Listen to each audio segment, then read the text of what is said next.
Green Minded et aujourd'hui je vais être là pour vous parler de l'association que j'ai créée il y a 4 ans pendant mes études. Je vais vous donner aussi quelques astuces pour pouvoir avoir un impact positif dans votre quotidien sur l'environnement. Et je vais vous donner aussi des conseils pour débuter votre projet et puis le réussir si possible. Voilà.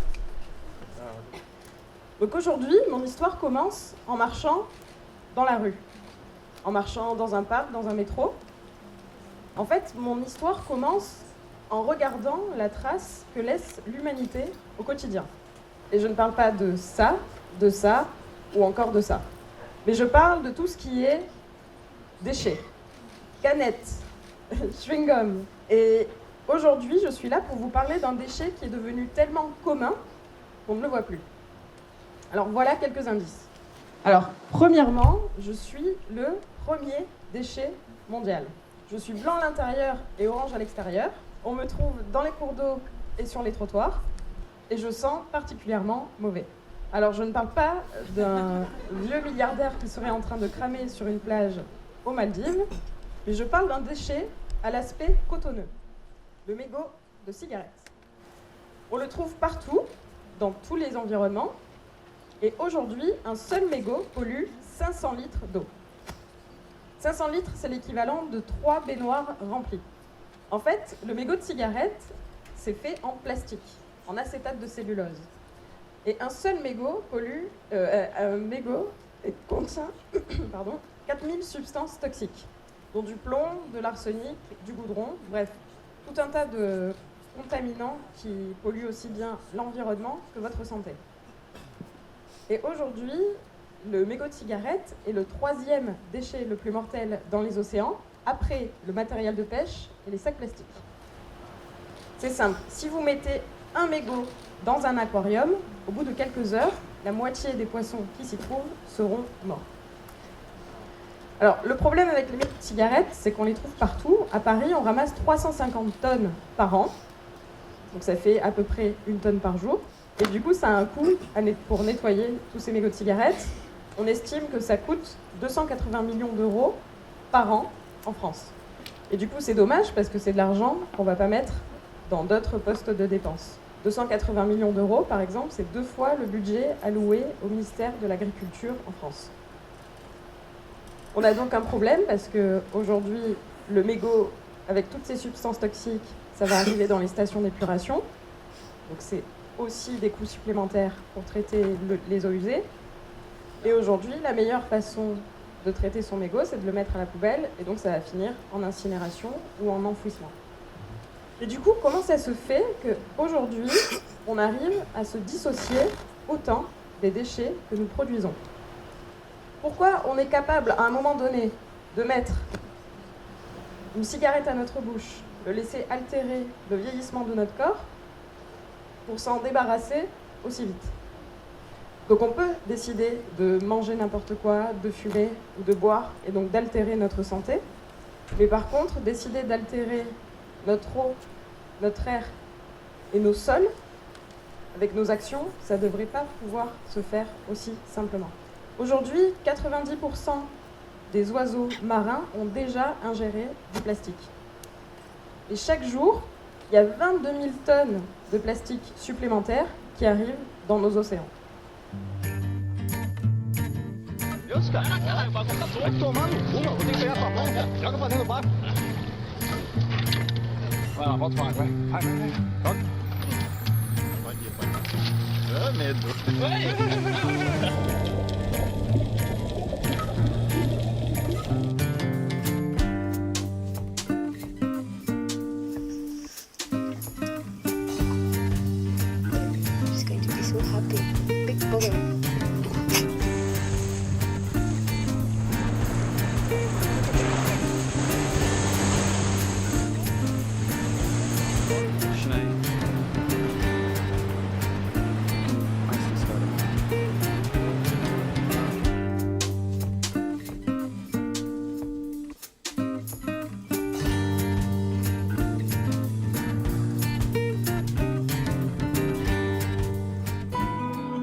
reason that it's so bad is that plastic is really good at absorbing toxins. Animals commonly mistake plastic for food, so they'll eat it, they'll absorb those toxins. The higher up an animal is on the food chain, the more polluted it is, and then it makes its way to our table where we eat it. Here we are in amongst all the fish farms. You've got to only imagine how much of this trash being eaten by all these fish. Very large fish. He's not looking too healthy. These tiny, tiny little bits of broken down plastic.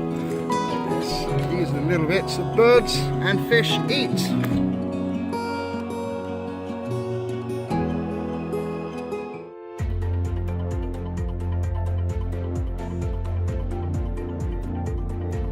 The infamous Great Pacific Garbage Patch, which is the one halfway between Hawaii and California.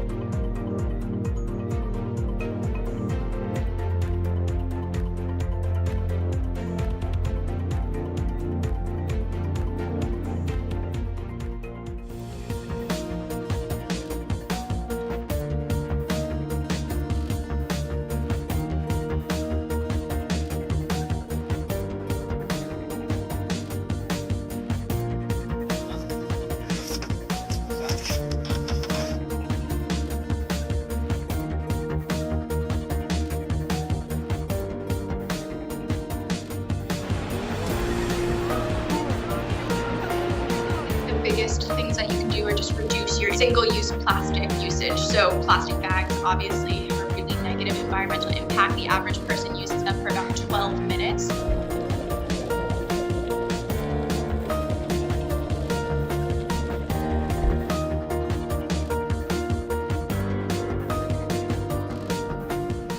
Donc on a vu que dans cette vidéo que si on continue comme ça, et si on ne change pas nos habitudes, d'ici 2050, il y aura plus de plastique que de poissons dans les océans. Mais la bonne nouvelle, aujourd'hui, c'est que vous avez plein de façons d'agir dans votre quotidien et vous pouvez changer vos habitudes de consommation, d'alimentation. Vous pouvez par exemple recycler, utiliser des filtres pour votre robinet, arrêter d'utiliser des bouteilles plastiques pour avoir de l'eau consommable directement chez vous. Vous pouvez arrêter d'utiliser des ustensiles en plastique, arrêter d'utiliser des sacs plastiques dans les magasins et juste ramener votre propre sac et utiliser des sacs en tissu. Utiliser des savons et des shampoings solides. Utiliser un vélo plutôt que d'utiliser votre voiture. Dire non aux pailles, puisque c'est quand même assez fou d'utiliser des pailles encore aujourd'hui, en 2000. Alors qu'on n'en a pas forcément besoin. Donc il y a des choses très simples qui existent, comme des pailles en inox ou des pailles en papier. Vous pouvez utiliser des cendriers de poche. Et d'ailleurs, pour les fumeurs de la salle, on peut se retrouver après la conférence pour que je puisse vous en donner. Vous pouvez consommer moins de viande, parce que la consommation de viande, c'est aujourd'hui l'un des principaux émetteurs de gaz à effet de serre. Et c'est l'un des principaux responsables de la déforestation en Amazonie. Pour les filles, vous pouvez utiliser des coupes menstruelles pour arrêter d'utiliser des protections hygiéniques qui sont faites en plastique. Vous pouvez réduire votre consommation de produits à base d'huile de palme. Vous pouvez rejoindre le mouvement de la grève pour le climat, qui est un mouvement mondial qui existe depuis à peu près 1 an dans tous les pays du monde. Et vous pouvez aussi, surtout, interpeller les gens autour de vous, ne plus rester silencieux devant un mégot jeté au sol et sensibiliser un maximum les gens. Et je vais vous illustrer. Donc moi, personnellement, une citation qui fait que j'arrive à tenir le cap et qui fait que régulièrement je change mes habitudes, c'est « L'exemple n'est pas le meilleur moyen de convaincre, mais il est le seul ». Est-ce qu'on ne demanderait pas à la salle s'il y a des gens qui ne parlent pas anglais? Et du coup, depuis 4 ans maintenant, j'ai décidé non pas seulement de m'investir sur mon temps personnel, mais j'ai créé un projet qui fait que mon job est en lien avec la protection de l'environnement. J'ai décidé de ne plus seulement agir à petite échelle. Et en fait, au début, c'était un projet étudiant. En faisant des recherches sur Internet, je me suis rendu compte que les mégots de cigarettes polluaient énormément. Je me suis également rendu compte que c'était possible de recycler les mégots de cigarettes. On avait donc le problème, la solution, aucun lien entre les deux. Et c'est là que Green Minded a vu le jour. Donc, comment on recycle les mégots de cigarettes? C'est simple, on va séparer la partie organique, donc le papier et le reste de tabac, ça va devenir du compost. On va obtenir une fibre saine qu'on va ensuite chauffer à haute température et compresser. On va obtenir des plaques de plastique et on va faire des meubles. En gros, il y a 1 tonne de mégots de cigarettes, ça donne 650 kg de plastique. Au début, on était un projet étudiant, on était 5. Puis ensuite, j'ai continué le projet seul pendant quelques mois, jusqu'à ce que je rencontre Solène, qui est aujourd'hui mon associée. Alors, au début, on était parti sur un projet très compliqué, avec beaucoup de technologies. On voulait faire un cendrier connecté avec un système de gamification, une application mobile, etc. Donc on s'est mis à chercher des investisseurs, de l'argent et voilà, des partenaires. Et en fait, on s'est rendu compte que la meilleure des solutions, c'est toujours la solution la plus simple. On a perdu beaucoup d'énergie à développer ce projet. Et au final, il y a 1 an, on a créé une solution très simple, un kit de recyclage qui permet à tout le monde de collecter ses déchets chez soi. C'est juste un seau en plastique. Et depuis donc qu'on est passé d'une solution connectée complexe à une solution très simple, eh bien, le projet a décollé. Alors il faut comprendre que c'est pas parce qu'on vit dans un monde où aujourd'hui on a la chance d'avoir des technologies, des applications mobiles, etc., qu'il faut obligatoirement les utiliser. Parce qu'il faut savoir que quand on crée un objet connecté avec un écran, une batterie, c'est des déchets qu'on ne va pas savoir gérer ensuite. Donc en gros, si vous pouvez faire simple, faites-le quick and dirty, lancez une solution vite, rapidement, et vous allez bien voir si ça marche.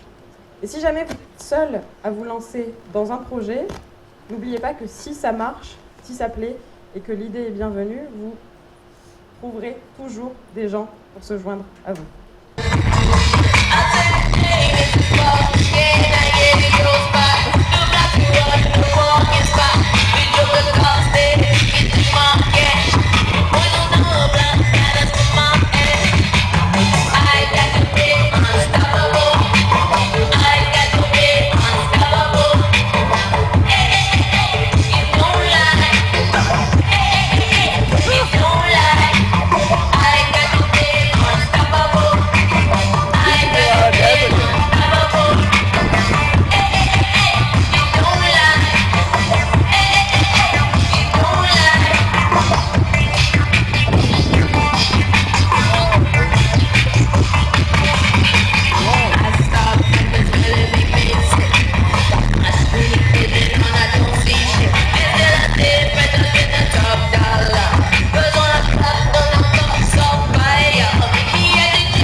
Voilà, en bref, lancez-vous, lancez-vous, lancez-vous.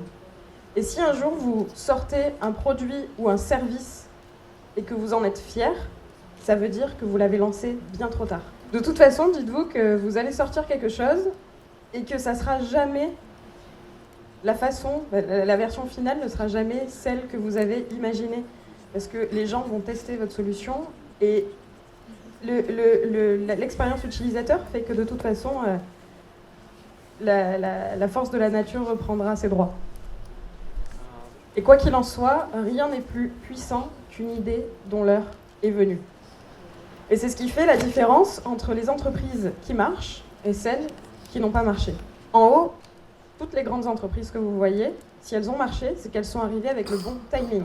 Toutes les entreprises du bas avaient une excellente idée, ont réussi à avoir une bonne équipe, un business plan correct, ont réussi à lever beaucoup d'argent, et pourtant, ça n'a pas marché parce que c'était pas le bon moment. Alors maintenant, si on fait un point sur l'impact de Green Minded, aujourd'hui, c'est 10 tonnes de mégots qui ont été recyclés en France, plus de 3000 clients dans le pays, et plus de 100 000 cendriers de poche distribués. Et aujourd'hui, avec les réseaux sociaux, on a la chance d'avoir un impact très puissant. On a l'impact sur le terrain, mais on a aussi l'impact numérique. Et ça, il faut s'en servir pour pouvoir faire levier. On est parti un peu partout dans le monde, en Chine, aux États-Unis, au Canada, aujourd'hui en Russie. Et finalement, aujourd'hui, notre principale ressource, c'est le temps. On n'avait pas d'argent, on n'avait pas de contact, mais on avait beaucoup de motivation, de temps. Et quoi qu'il en soit, quand vous allez monter un projet, dites-vous que vous ne saurez jamais où est-ce que vous allez atterrir. Si on m'avait dit il y a 4 ans que je serais ici devant vous pour présenter le projet et qu'on aurait eu un impact comme ça, j'y aurais jamais cru. Ma façon de m'impliquer jusqu'à présent, c'était via l'associatif sur mon temps libre, avec ce genre d'association. Et puis j'ai découvert l'entrepreneuriat social, donc le fait que c'est possible d'avoir un impact positif au sein même de son travail. En fait, l'entrepreneuriat social, c'est mettre un modèle économique au service de l'humain et de l'environnement, plutôt que l'inverse. Donc en gros, si vous avez une idée, la volonté de changer le monde et de la motivation, allez-y, foncez. Et n'oubliez pas que du coup, le fait d'être jeune, c'est une force. Et il y a plein d'exemples qui le montrent partout dans le monde. On a par exemple Boyan Slat qui a décidé de nettoyer les océans à l'âge de 18 ans. Il va nettoyer 50% de la mer la plus polluée du monde. On a Yola Mgogwana qui a lancé un projet qui vise à faire de la sensibilisation massive dans les écoles. On a Ankit Kawatra qui a lancé Feeding India, qui lutte contre la faim en Inde et le gaspillage alimentaire. Et si un jour on vous traite d'amateur à cause de votre jeune âge, n'hésitez pas à répondre que ceux qui ont construit l'Arche de Noé étaient des amateurs, alors que ceux qui ont construit le Titanic étaient des professionnels. En bref, on va passer 80 000 heures de notre vie à travailler. Et aujourd'hui, c'est à vous de décider où est-ce que vous voulez passer ces 80 000 heures. Et je vais finir sur cette toute dernière citation. Sème un acte et tu récolteras une habitude. Sème une habitude, tu récolteras des valeurs. Sème des valeurs et tu récolteras une destinée. Merci. Si vous avez des questions, je suis là pour y répondre ou alors après la conférence. Et n'oubliez pas que vous pouvez nous suivre sur les réseaux sociaux, Instagram, Facebook, Twitter, etc. Спасибо.